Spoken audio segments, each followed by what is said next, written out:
Si me permiten que yo estoy aquí, quería hacer una pregunta. Aprovechando que tenemos al director de la Plataforma Oceánica de Canarias, en una de las últimas diapositivas, en donde se veía cómo a lo largo en este horizonte 2050 la cantidad de energías renovables iban subiendo frente a las energías obtenidas a partir de combustibles fósiles. La parte correspondiente a la energía de las olas, del oleaje, era una porción que empezaba a producir muy tarde, es decir, todavía tenemos un horizonte de comienzo de producción real de esa energía de oleaje. Para terminar, mi pregunta es la siguiente. Eso es un análisis general, es decir,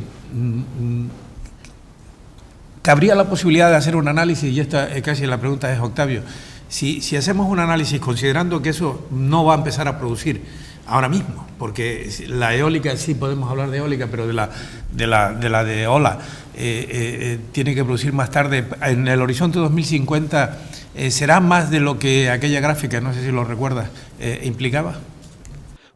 Realmente la energía de las olas está en este momento en una fase muy incipiente desde el punto de vista tecnológico. De hecho, nosotros tenemos en el banco de ensayos, tenemos empresas que están haciendo la prueba de los prototipos. O sea, en este momento en el mercado mundial solo existen 2 prototipos que vayan un poco más adelantados que los que se están ensayando aquí, pero tampoco es que vayan mucho más. Es decir, están hablando de que todavía son tecnologías que están en fase de prototipos, o sea, en las que se está discutiendo incluso qué principios son los que se van a imponer para generar la energía a partir de las olas. O sea, estamos hablando de que son los que nosotros conocemos, hay no menos de 6 o 7 formas distintas tecnológicas de aprovechar las olas. O sea que todavía no hay ni siquiera un consenso tecnológico. Digamos los molinos, pues hay una gran convergencia en que la forma, cuando uno los mira y con independencia del fabricante, todos los molinos o la mayor parte de los molinos se parecen mucho. O sea, todavía en el tema de las olas concretamente no está ese consenso tecnológico porque no existen pruebas. Sí que parece que el potencial existente en el mar, o sea, va a justificar que a largo plazo el esfuerzo tecnológico dé resultados porque tiene dentro de las renovables tiene mayor estabilidad que la fotovoltaica y la del viento, porque las olas son más lentas y por tanto no tienen cambios tan bruscos y son más fáciles de predecir. Es decir, hay una predicción porque las olas se sabe de dónde han salido y se pueden saber cuándo llegan y digamos que pueden aportar más una mayor estabilidad dentro del sistema. Luego sí que es verdad que con la diferencia de que una proyección a 50 años, a 2050 puede tener franjas de incertidumbre, sí que es verdad que es una tecnología que está creciendo, que tiene un potencial de crecimiento muy importante y que con mucha seguridad en esa fecha aportará una parte muy importante. Es verdad que esa aportación será distinta en territorios continentales o en islas como nosotros. O sea, es decir, que probablemente ese porcentaje que a nivel mundial es el que es, probablemente en territorios como el nuestro podría llegar a ser mayor. Y con la altura de ola que tenemos aquí en esta zona. Lo que sí podemos desechar es la corriente submarina.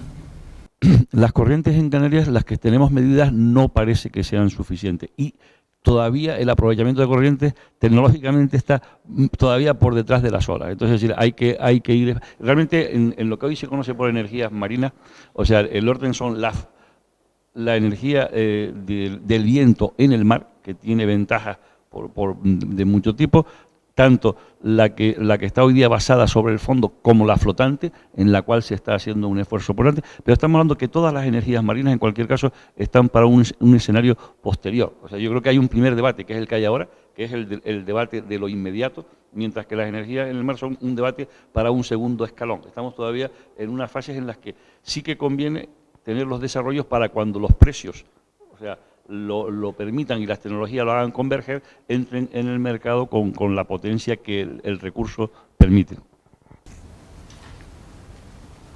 ¿Alguna otra cuestión?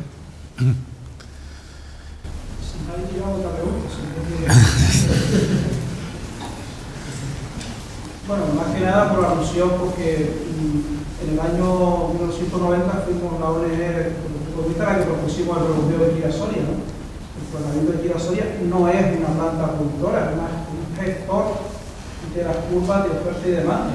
Ya no estemos confundiendo cosas, no tiene nada que ver. Es un gestor porque el modelo canario, al ser un modelo insular, la producción eléctrica, tiene un consumo de reactancia del 20% de la red. O sea, hay una cantidad de energía que metemos en la red eléctrica que no va a ninguna parte, sino que va a mantener esa tensión que decía el compañero con la web penetrando. Lo que se trata es precisamente el gran reto que tiene el modelo tecnológico del sistema eléctrico canario es bajar ese consumo de reactancia.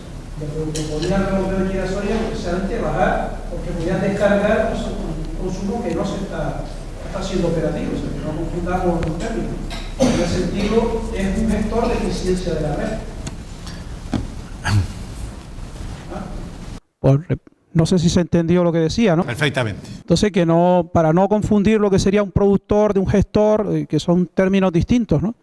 Dejarlo un poquito claro, ¿no? En ese sentido, la pregunta directa al técnico de la energía renovable es ¿qué oportunidad habría en el rebombeo Chira-Soria de guardar energía discontinua como son la eólica y la solar, ¿no? O sea, incluso plantearse otros accesos al rebombeo para los picos eólicos, sobre todo en épocas buenas de verano, ¿no? Que es cuando más interesa, ¿no? ¿Te refieres a qué capacidad tiene el sistema de absorber energía, el hidrobombeo de Chira-Soria? No, la pregunta sería, ahora mismo, ¿qué excedente se está perdiendo la red? ¿Qué cantidad de energía estamos perdiendo que tenemos que desconectar de los molinos que pudiéramos, qué porcentaje, si hay algún estudio de...? Ahora mismo no se está perdiendo nada porque la generación renovable es muy baja, estamos hablando de un 6% de penetración en el sistema eléctrico. Sí que hay datos de red eléctrica en el sentido del escenario en 2015, cuál sería si no tuviésemos sistemas de hidrobombeo, por ejemplo, ¿no? con el planteamiento actual del propio PECAN, y sí que se tienen contemplado, si no me equivoco, horas de desconexión de eólica, especialmente por la noche. Entonces, sí que ese tipo de sistemas de acumulación siempre van a beneficiar una mejor regulación del sistema y que no se pierda de energía. También es cierto que los hidrobombeos tienen pérdidas, o sea, son sistemas de acumulación, lo que hacen es consumen energía para inyectarla y desconozco los costes del sistema y tampoco existe una tarifa estipulada a fecha de hoy. Algún informe de la CNE se está estudiando, pero no hay articulado tampoco un sistema tarifario para ese tipo de sistemas, ¿no? Entonces, no sé cuál va a ser el futuro de estos sistemas a nivel legislativo, pero lo que sí es cierto es que no son sistemas de generación, son sistemas de acumulación, y principalmente para regular el sistema eléctrico y mejorar la máxima penetración de energías renovables en el sistema. En Chira-Soria se puede acumular en torno, no llega al 25% del consumo diario de Gran Canaria. Chira-Soria va a tener 150 megavatios de potencia, capaz de funcionar durante 16 horas, es decir, 2,4 millones de kilovatios hora es lo que se puede almacenar en Chira-Soria después de haber gastado unos 3 millones. Tú metes 3 millones de kilovatios hora en Chira-Soria y almacenas 2,4. Eso es equivalente al 25% de un día entre semana del consumo de Gran Canaria. El 25% es lo que puedes almacenar. Es decir, el tamaño de Chira-Soria no permite almacenamientos de energía significativos, es decir, ahí no vas a poder almacenar de una semana a otra o de un mes a otro. La gran ventaja de Chira-Soria es tener 150 megavatios muy rápido, muy flexible. Esa es la gran ventaja, pero la gran ventaja hubiera sido no tener 150 megavatios rápidos y flexibles, sino tener 800 megavatios de generación térmica rápido y flexible. Para grados de penetración eólico hasta del orden del 40%, aquí estamos en el 4%, no hace falta recurrir a almacenamientos masivos. Para tener grados de penetración de hasta el 40%, lo que hay que tener es una planta térmica muy flexible. Cuando te planteas horizontes más allá, pues sí. Y aquí, desafortunadamente, no tenemos vasos hidráulicos donde se puedan almacenar electricidad intramensual. En la península sí, en la península entras ahí en la web de Red Eléctrica y ves cómo la reserva hidráulica es de miles de millones de kilovatios hora. Pero es que en España hay embalses con 2.000 hectómetros.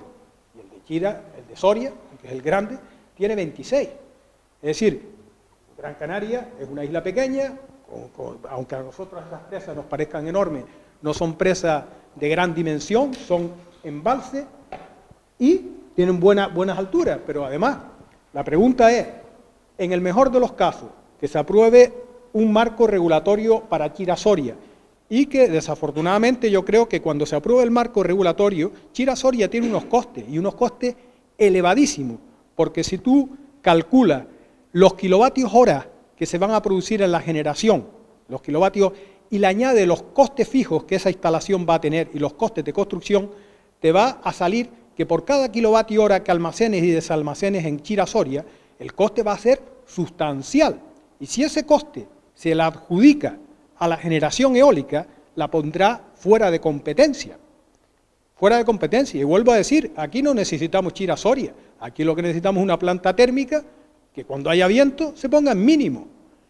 Y cuando eso no sea suficiente, podremos pensar en sistemas de almacenamiento, que podrán ser Chira-Soria o sistemas que se están desarrollando actualmente a marcha forzadas en todo el mundo, basados en elementos electroquímicos y a largo plazo en el hidrógeno.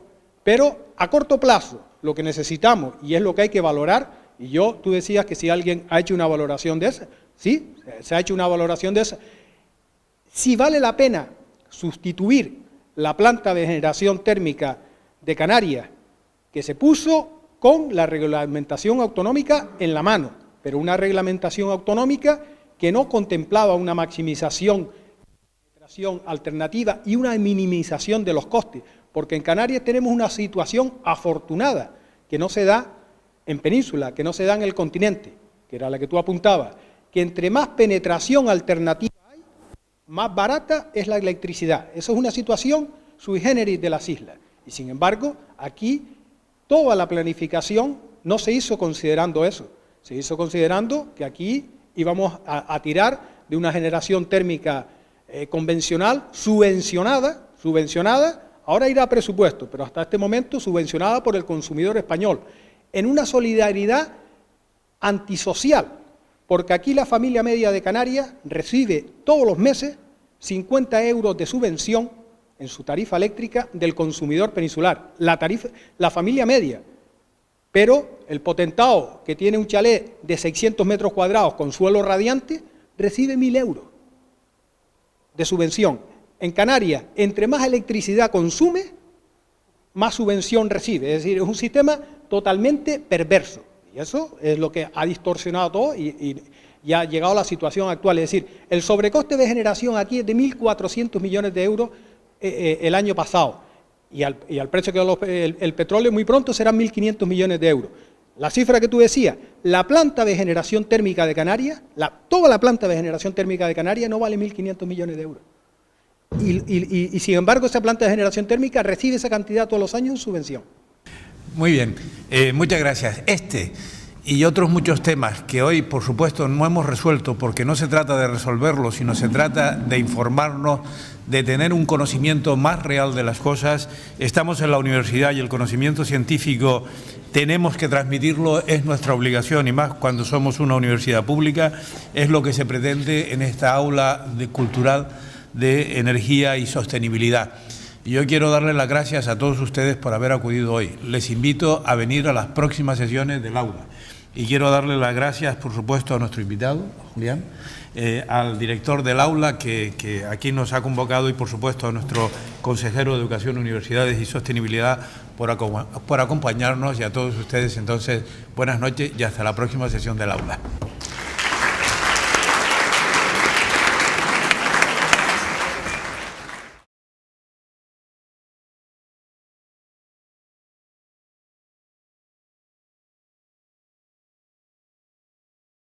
Universidad de Las Palmas de Gran Canaria.